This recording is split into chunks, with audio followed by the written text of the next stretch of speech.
les amis, aujourd'hui on est là pour la recette de la harira. Qu'est-ce que c'est que la harira? C'est une soupe marocaine.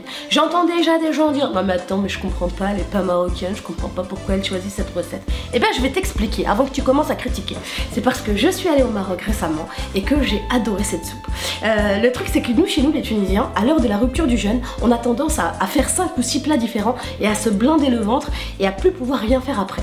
Or au Maroc ça ne se passe pas comme ça. À l'heure de la rupture du jeûne, on mange juste une seule soupe, mais dans laquelle il y a énormément de choses. Et c'est pour ça qu'aujourd'hui, j'ai décidé de vous partager cette recette.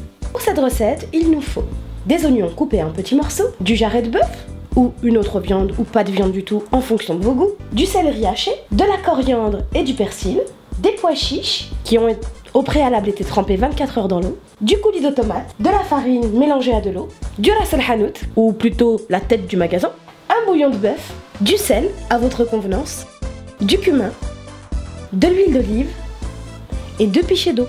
Le plus important, il te faut une marmite, parce que sans marmite tu peux rien faire. Moi j'ai volé celle de ma grand-mère. On commence par l'huile d'olive. On va y ajouter les petits oignons, les épices.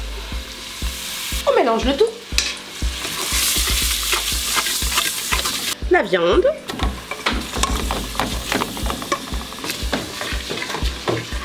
On dirait une vraie ou pas? La coriandre et le persil. Et le céleri. Et on finit par les pois chiches.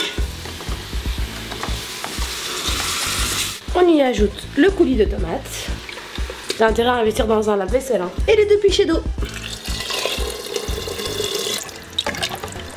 On va ajouter un 3e pichet d'eau. Non, ce soir je reçois du monde, il y en a au moins pour 10 personnes là. Ah, j'ai oublié de vous dire, faut laisser mijoter pendant 2 heures. Bah va te trouver une occupation en attendant. Tu peux embêter ton mari pendant qu'il regarde le foot. On peut faire des blagues au téléphone. Oui, bonjour Melanie, je ne suis pas disponible, donc il faut que tu me laisses un message. Voilà. Ou pas. À la fin de la cuisson, on va ajouter la farine et l'eau pour épaissir. Aïe, chauve, regarde l'onctuosité de ma harira. Voilà, même les Tunisiens, ils savent faire la harira. Qu'est-ce qu'il y a?